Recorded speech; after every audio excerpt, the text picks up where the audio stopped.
तेबे जदि आपण मैंने बर्तमान समय सीएम किसान दुईटी किस्ती आपण मैंने पाई तेबे पीएम किसान जो 22तम किस्ती आसूची से 22तम आपण मानक बर्तमान समय किस्ती मिलिबो नाही कहीं मिलिबो नहीं मु आपण मानक लाइव अपडेट देखेदेवी। तो जो मैंने चैनल को नुआ चैनल को सब्सक्राइब करूँ। तो अनेक चाषी भाई मानकर आशा थिला जेहेतु आम सीएम किसान योजना रे दुईटी किस्ती पाई सारूँ तेबे बर्तमान समय पीएम किसान 22तम किस्ती आम पाइबू कि नहीं जो आशा थिला से आशा बर्तमान समय चाषी मानक जो आशा धूलिसात हो जाइए कहीं धूलिसात हो गला।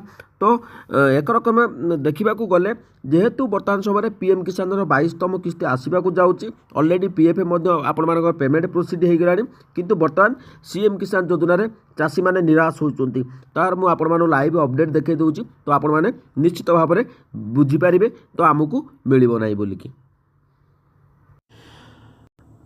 तो बर्तमान समय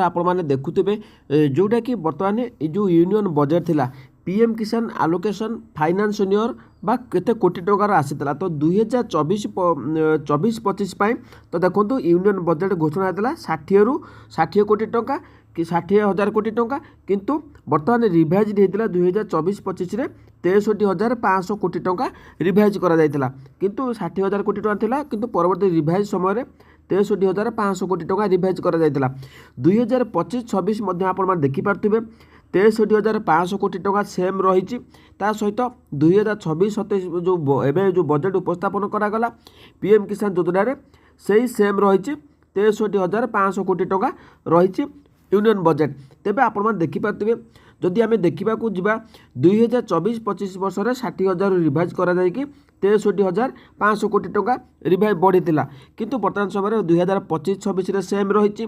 2026-27 सेम रही। तो केमिति आकलन करवा जेहेतु नुआ चाषी भाई मैंने सीएम किसान जड़ित थे से मिल कि नहीं तो मुझे स्पष्ट बतई दूसरी। तो चैनल को जब नुआ चैनल को सब्सक्राइब करूँ लाटेस्ट इनफॉरमेशन अपडेट। तो ये आप देखिए 2024 यूनियन बजेट सेम रही प्रारंभिक बजेट एस्टिमेट कर 60,000 कोटी टंका आलोकेशन थिला किंतु परे रिभाइज करके 63,000 कोटी टंका पर्यंत बढ़ी 2025-26 आप देखिपे सेम रही किंतु एठी जदि आम आकलन करवा तेबे पीएम किसान 63,000 कोटी टंका आलोकेशन कर 26-27 मध्य तेबे बजेट 2026-27 पीएम किसान 63,500 कोटी टंका आलोकेशन रखागला आनुआल सपोर्ट 6,000 यथार्थ रही। तेबे आम जो देखा 2025-26 तो देखो 2025 जो चली 2025-26 सॉरी 2025-26 जो 63,500 कोटी टंका आपण मानकर आलोकेशन करा तो से चाषी मैंने उपकृत होते सीएम पीएम किसान चाषी भाई मैंने जो मैंने पाउले से 2026-27 आपण मैंने पाइबापी जाऊँगी से चाषी। तो ये जदि पैसा जदि यूनियन बजेट रे जदि 63,500 कोटी टंका बढ़ी था तेबे आपण मानक ही पीएम किसान योजना रे आउरी जो सीएम किसान योजना नुआ चाषी मैंने उपकृत होते दुईटी किस्ती पाई से पीएम किसान योजना रे उपकृत होता किंतु जेहेतु देखा गले बर्तमान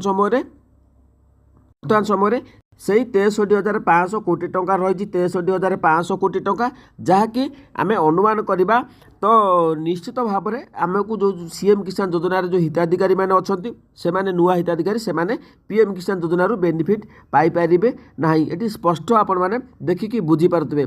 तो यह थिला आज अपडेट मुझे बतईदेली। तो आपण मैंने अपेक्षा करूँ सीएम किसान जदि पैसा पाँच तेज भल कथा तेबे यह निश्चित भाव में आम सरकार को जनइबा जे आम सीएम से कॉल सेंटर आम जदि फोन लगाउछन्ति सेमाने भी कहउछन्ति दुईटा किस्ती पाइला परे तो ऑटोमेटिक कन्वर्ट हो किंतु बर्तमान देखा गले जदि पैसा न बढ़ुची तेबे केमिति आमे सीएम किसान योजना चाषी भाई मैंने पीएम किसान योजना उपकृत हेबे। तो आपण मैंने निजे हिसाब करंतु मु आपण मानकु जहाँ आइडिया थिला मु आपण मानकु बतईदेली। जदि आपण मानकर किछि मतामत अछि तो कमेंट सेक्शन में आपण माने निजर मतामत दे परिबे। जदि वीडियो भल लागुची चैनल को सब्सक्राइब करंतु।